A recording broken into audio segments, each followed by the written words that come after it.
Hello students, welcome back to my YouTube channel. আজকে আমি এই ভিডিওতে আলোচনা করব এইচএস ফোর্থ সেমিস্টার অ্যারাবিক সাবজেক্টের খুবই গুরুত্বপূর্ণ একটা টপিক, এবং তোমাদেরকে আমি যেটা উপস্থাপন করবো এটা পরীক্ষা আসবে 100% গ্যারান্টি। ওকে, তোমাদের পরীক্ষা আসবে, তোমরা পরীক্ষা হলে গিয়ে দেখবে এবং আমার কথা মিলে নেবে।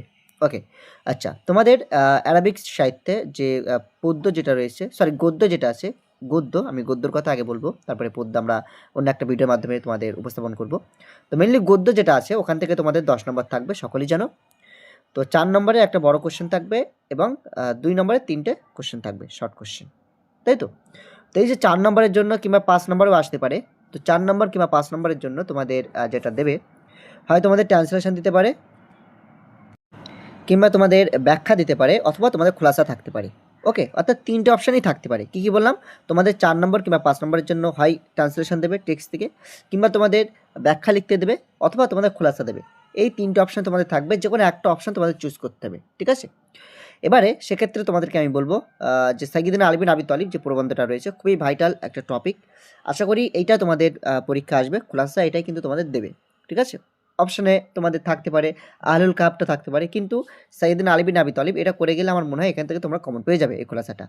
আচ্ছা, এখানে কোশ্চেনটা আমি যেটা আরবিকে লিখেছি, তোমাদের কিন্তু কোশ্চেনটা বাংলাতে থাকবে এবং ইংলিশে থাকবে।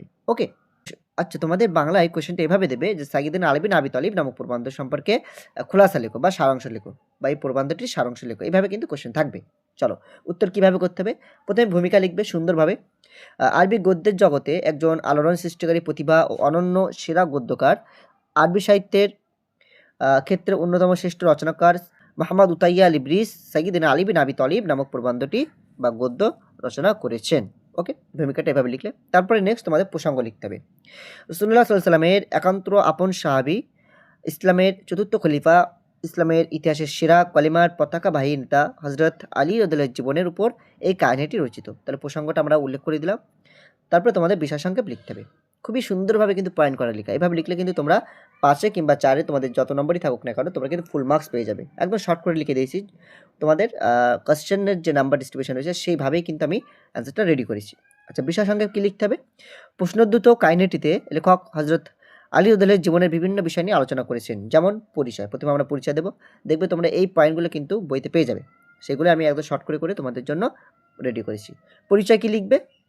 ইসলামের একনিষ্ঠ খাদেম হযরত আলী মক্কায় জন্মগ্রহণ করেছিলেন। হযরত আলী রাদিয়াল্লাহু আনহু মক্কায় জন্মগ্রহণ করেছিলেন। তিনি রাসূল কারীমের গৃহে লালিত পালিত হয়েছিলেন। রাসূলের চাচা, রাসূলুল্লাহ সাল্লাল্লাহু আলাইহি ওয়াসাল্লামের চাচা আবু তালিবের পুত্র হযরত আলী রাদিয়াল্লাহু আনহু 10 বছর বয়সে ইসলাম কবুল করেছিলেন। তিনি তার জীবদ্দশায় কোনো মূর্তিকে সিজদা করেননি। এ কারণে তাকে কাররামাল্লাহু ওয়াজহাহু উপাধি দেওয়া হয়েছিল। এখানে যেটা আমি বললাম কাররামাল্লাহু ওয়াজহাহু, এটা কিন্তু তোমাদের 2 নম্বর কোশ্চেনে আসে। এটা কিন্তু ডাইরেক্ট তুলে দিতে পারে, দিয়ে বলতে পারে যে কাকে কেন কাররামাল্লাহু ওয়াজহাহু উপাধি দেওয়া হয়েছিল। ওকে, যাই হোক, তো পরিচয় আমরা এখানে দেখে নিলাম। আমাদের সারসংক্ষেপে বা বিশেষ সংক্ষেপে আমরা পরিচয়টা দেখলাম। এবারে আমাদের দেখতে হবে গুণাবলী।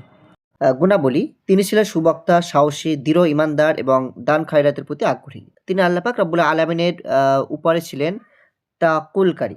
ওকে, গুণাবলীটা আমরা এক লাইনের মধ্যে লিখে ফেললাম। তারপরে বিবাহ, তার বিবাহ সম্পর্কে লিখতে হবে। নবীজি হযরত আলী রাদিয়াল্লাহুকে অত্যন্ত ভালোবাসতেন, এ কারণে তার কন্যা হযরত ফাতিমা রাদিয়াল্লাহু আনহার সাথে তার বিবাহ দেন। তাদের 3টি সন্তান ছিল, হযরত হাসান, হোসাইন এবং জাইনাব। ওকে, নেক্সট মান্নত সিয়াম, এই পয়েন্টটা আমাদের লিখতে হবে। খুবই ভাইটাল পয়েন্ট, কিন্তু একটা কোনো সিঙ্গেল পয়েন্ট আমরা বাদ দেবো না। হ্যাঁ, খুবই সুন্দরভাবে আমরা অ্যান্সারটা করবো, যাতে করে আমাদের যারা খাতা দেখবেন ফুল মার্কস দিতে বাধ্য হয়। মান্নত ও সিয়াম, এটা আমরা পয়েন্ট করব। সিয়াম মানে রোজা, তোমরা সকলেই জানো। তারপর আমরা লিখবো, একবার হাসান এবং হোসাইন অসুস্থ হয়ে পড়েন। অসুস্থ হয়ে পড়লে হযরত আলী রাদিয়াল্লাহু আনহু, ফাতিমা রাদিয়াল্লাহু আনহা এবং তাদের পরিচালিকা 3 দিনের জন্য রোজা রাখার মানত করলেন।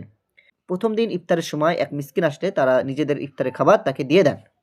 দ্বিতীয় দিন এক অসহায় ইয়াতিম আসলে তাকেও খাবার দিয়ে দেন। তৃতীয় দিন এক ক্ষুধার্ত বন্দি ব্যক্তি আসলে তারা সমস্ত খাবার তাকে দিয়ে দেন। এভাবে তারা একটানা 3 দিন শুধু পানি পান করে রোজা পালন করেন। এই ত্যাগের প্রেক্ষিতে আল্লাহ পাক রব্বুল আলামিন আল কুরআন পাকের মধ্যে আহলে বাইতদের প্রশংসা করে, অর্থাৎ আহলে বাইত বলতে এই আলী রাদিয়াল্লাহু আনহু, হযরত ফাতিমা রাদিয়াল্লাহু আনহা এবং তাদের যে পরিচালিকা ছিলেন তাদের কথা বলা হচ্ছে, অর্থাৎ তাদের প্রশংসা করে আল্লাহ পাক আয়াত নাজিল করেন। ওকে, এবার আমরা উপসংহারটা লিখে দেব।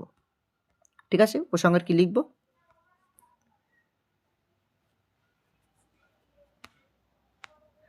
উপসংহার কি লিখব?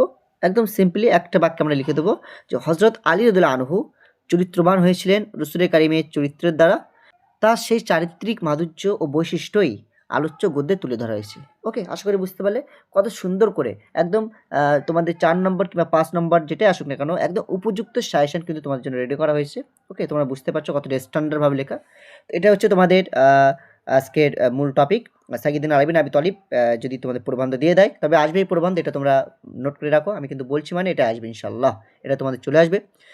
তো তোমরা প্র্যাকটিস করে ভালো করে এটা মুখস্থ করে নাও, তাহলে কিন্তু এখানে তোমরা ফুল মার্কস পেয়ে যাবে। ওকে, তো চলো আমি ভিডিওটা এখানে এন্ড করছি। আর একটা বিষয় তোমাদের বলে রাখি, আমরা স্পোকেন অ্যারাবিকের একটা কোর্স লঞ্চ করেছি, যেখানে আমরা 3 জন বিখ্যাত বা প্রসিদ্ধ টিচারদের দ্বারা কিন্তু তোমাদের স্পোকেন অ্যারাবিক ওটা কন্ডাক্ট করানো হবে।